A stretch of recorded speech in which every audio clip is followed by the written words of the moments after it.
Hello everyone and welcome again to our channel English Today for learning English on YouTube.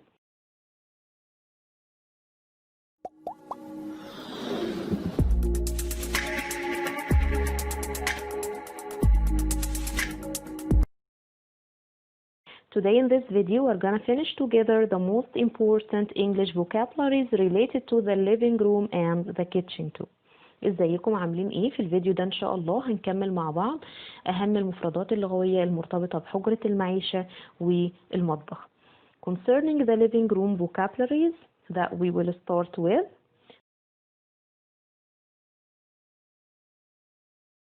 we can find a sofa in the living room and this sofa is used to sit on.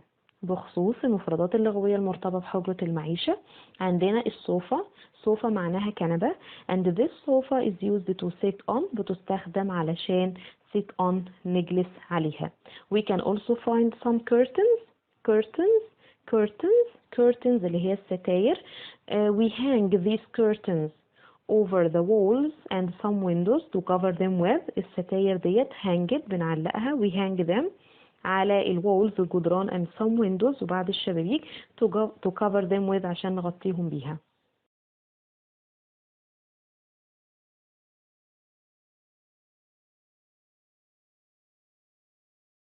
طيب we can also find a winged chair.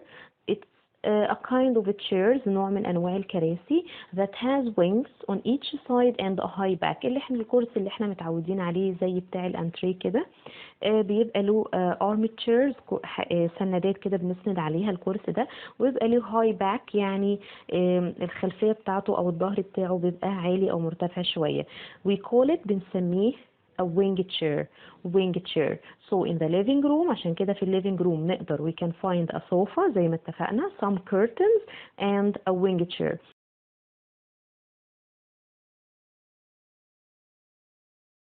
Of course we can find a television or a TV اللي هو التلفزيون for watching TV عشان نتفرج على التلفزيون television. Of course we can find some tables اللي هي الترابيزة.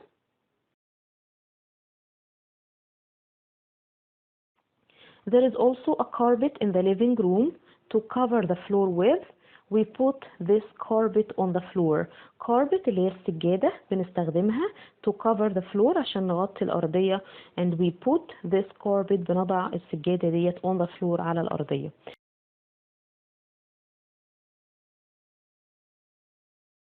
We can also find a fireplace.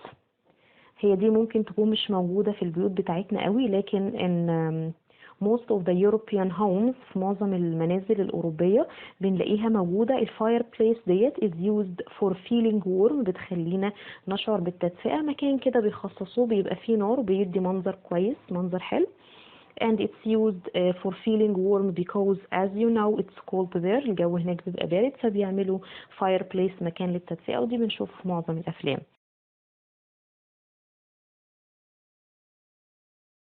We can also find some cushions ديت اللي هي المساند اللي بتبقى موجودة على الليفينج حاجة كده زي like small pillows مخدات صغيرة that we can put on the sofa بنحطهم على الكنبة بتاعة الليفينج بنسميهم cushions. We can also find some pictures hanged everywhere on the walls. نقدر كمان نلاقي pictures صور متعلقة على الجدران بتاعة الليفينج روم.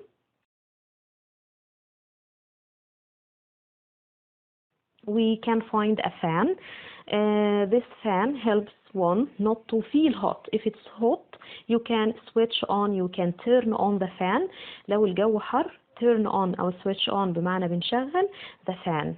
Okay, turn on the fan, switch on the fan. We can also find a telephone. This telephone is used for making calls and having calls اللي هو التليفون بيساعدنا ان احنا making calls نعمل مكالمات تليفونية or having calls نستقبل مكالمات تليفونية. عايزة بس انوه لحاجه صغيره خالص هنا. انا قلت لكم a telephone is used for making calls، بيستخدم من اجل. عندي كلمتين اتنين ممكن نستخدمهم عشان نقول يستخدم من اجل. ممكن اقول used to وممكن اقول used for. لو قلت used to هقول used to make calls، لكن لو قلت used for it must be followed by a verb in the gerund form، يعني لازم يجي بعدها verb plus ing زي making. تمام، زي ما قلنا a telephone is used for making calls، لكن لو قلت used to هقول used to make calls. تمام.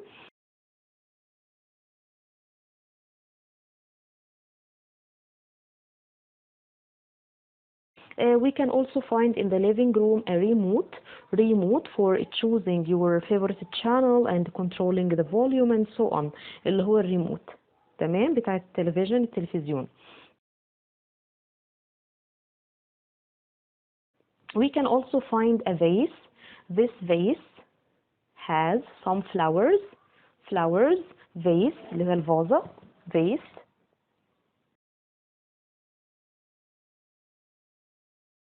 There is also a bookcase. We can find a bookcase in the living room, and this bookcase is used to keep books in. We can save books in. بتساعدنا ان احنا نحافظ على الكتب جوه البوككيس اللي هي زي مكتبة صغيرة كده. bookcase. We can also find a coffee table. This coffee table is used to make coffee. Have some coffee while sitting in the living room.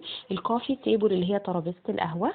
To make coffee عشان نعمل we can put coffee after making it. We can put coffee on the coffee table.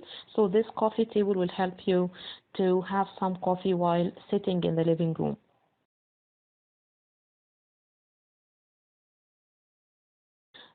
We can also find a cabinet. This cabinet is like a small cupboard for saving things in or storing things in.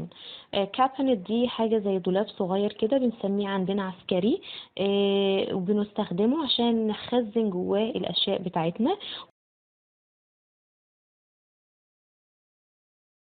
We can also find a clock hanged on the walls in the living room. كمان ممكن نلاقي clock اللي هي ساعة حائط، لكن لو قلنا watch دي ساعة يد. watch ساعة يد، لكن clock ساعة حائط.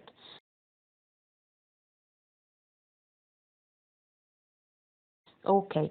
In the living room of course there are different activities that can be done. في أنشطة كتير جدا نقدر إن احنا نمارسها ونعملها in the living room like watching TV مشاهدة التلفزيون. having some coffee زي ما اتفقنا ان احنا نتناول بعض القهوة in the living room. We can also play some cards نلعب كوتشينة. We can also talk on the phone making calls نعمل مكالمات. having calls talk on the phone.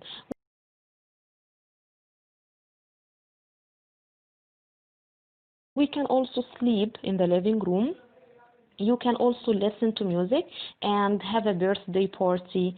Have some parties نعمل حفلات في living room like a birthday party لو حفلة عيد ميلاد. تمام كده. دلوقتي I hope you are ready to have a tour in the kitchen. هناخد جولة سريعة كده في المطبخ to identify the objects that we can find there. الحاجات اللي احنا ممكن نلاقيها في المطبخ. Like what? The most important thing is to have a stove or an oven. oven الاثنين بمعنى بوتاجاز. and of course they are used for cooking. بنستخدم الاوفن او الستوف اللي هو البوتاجاز for cooking من اجل الطبخ.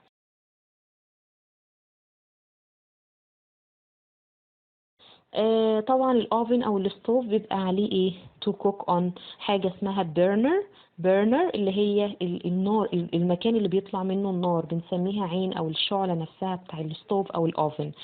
تمام. burner. In the kitchen also we can find a microwave. It's also used for cooking. وفي حاجة مهمة جدا في verb فعل مرتبط باستخدام الميكروويف. يعني احنا لو قلنا stove او oven بنقول cooking. I cook using my oven or my stove. كده تمام. لكن الميكروويف له فعل مرتبط بيه اللي هو فعل نوك. نوك. I knock. لو انا قلت لك I knock the food in the من غير ما اقول in the microwave، لو انا قلت verb knock هتعرفي لوحدك ان انا استخدمت فيه الميكروويف. يبقى knock is a verb related to using the microwave. تمام كده. microwave. microwave in the kitchen also.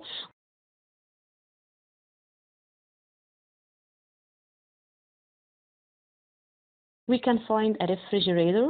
refrigerator. refrigerator. الريفريجريتور ده اللي هو التلاجة. طبعا الريفريجريتور is divided into two parts، بتنقسم لجزئين. the top part الجزء العلوي من الريفريجريتور اللي هو الفريزر. freezer. and the part under the freezer الجزء اللي بعد الفريزر is the fridge. يبقى أنا عندي refrigerator التلاجة it's divided into top parts. the top part الجزء الأمامي أو العلوي من التلاجة it's the freezer, and the one below the freezer is the fridge. تمام.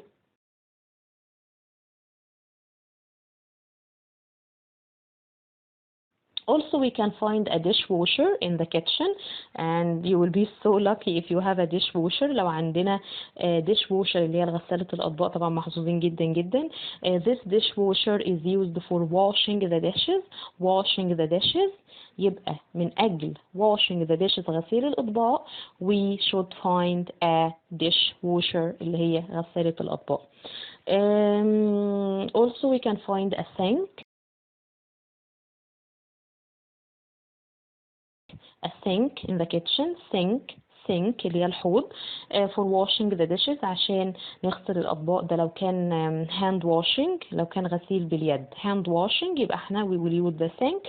لكن if we will use the dishwasher لو هنستخدم غسالة الأطباق مش هنكون محتاجين للسينك.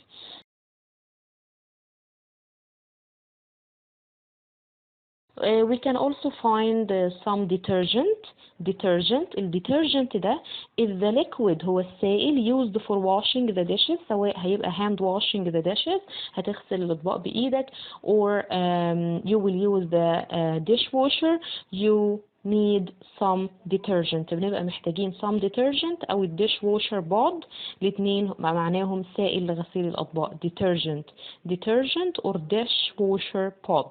تمام.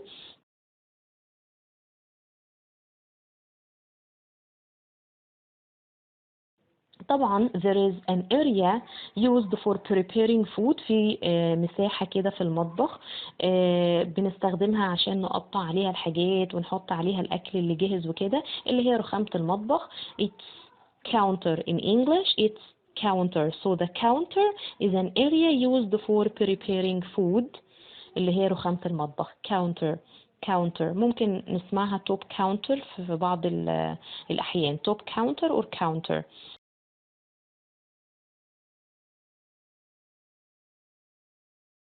تمام. كمان ممكن we can find a fruit stand, a basket or a tray.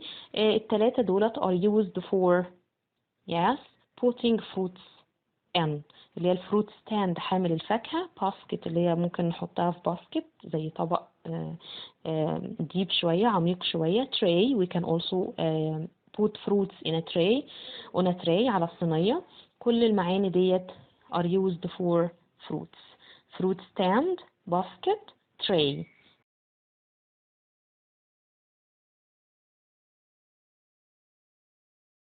We can also find some towels الفوط for drying our hands عشان dry بمعنى يجفف our hands ايدينا. towel اللي هي الفوطة. طبعا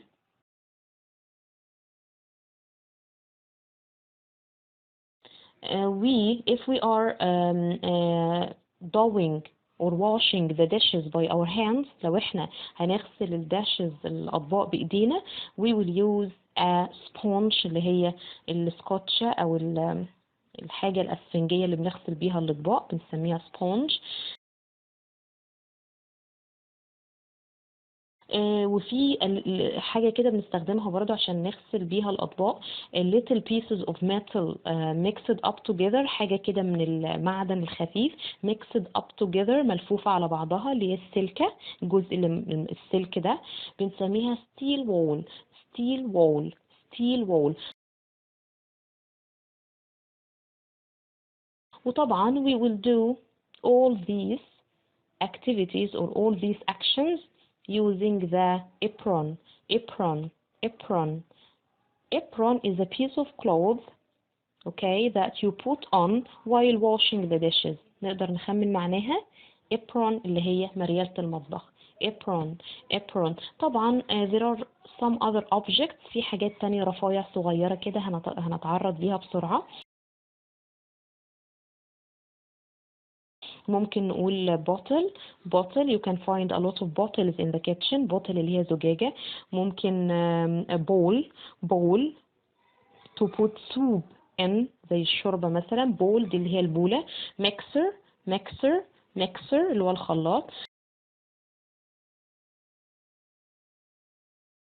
ممكن نلاقي something to open the cans with، حاجة كده بتساعدنا ان احنا نفتح العلب الصفيح، علب تونة، cans اللي هي علب البيبسي، دي بنسميها can opener اللي هي الفتاحة. can opener. can opener. طبعا we put food، بنحط الطعام بتاعنا on a dish أو plate. dish or plate اللي هو طبق. dish or plate. we can also find some pots. pots اللي هي الأواني. pot.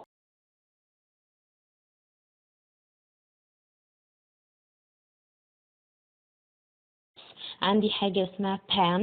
pan. pan اللي هي المقلة أو الطاسة. في حاجة اسمها frying pan. frying pan اللي هي طاسة للقلي.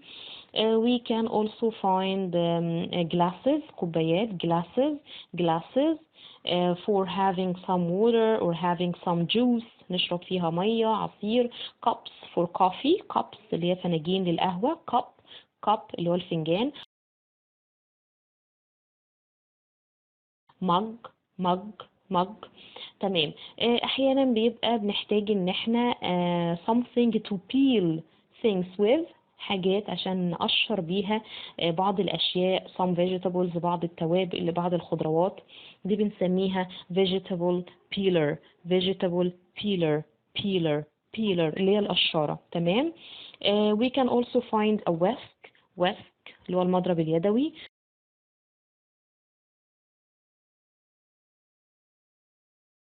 طبعا we chop vegetables and we chop fruits or cut fruits باستخدام cutting or chopping board. cutting or chopping board اللي هو لوح التقطيع.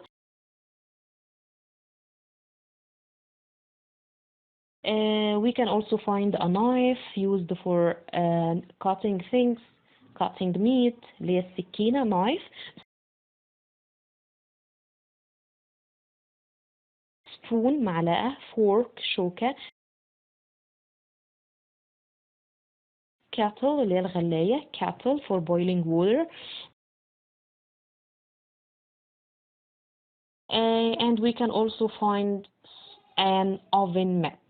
oven mat اللي هو جواندي المطبخ. a scale ميزان. some scissors if we need to cut things. some scissors اللي هي المقص. scissor.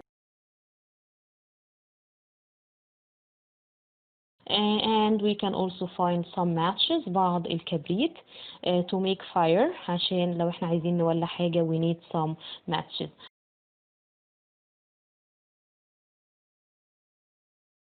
وبكده نكون اتعرضنا ل the most common vocabularies، معظم الكلمات الشائعة that we need related to the kitchen، مرتبطة بالمطبخ and the living room، وغرفة المعيشة. يا رب الفيديو ده يكون عجبكم. الفيديو اللي جاي ان شاء الله هنبدأ حاجة جديدة. نبدأ ان احنا نشرح الجرامر بطريقة مبسطة، بطريقة سهلة، ويا رب تنال اعجاب حضراتكم. اشوفكم في الفيديو اللي جاي. باي باي.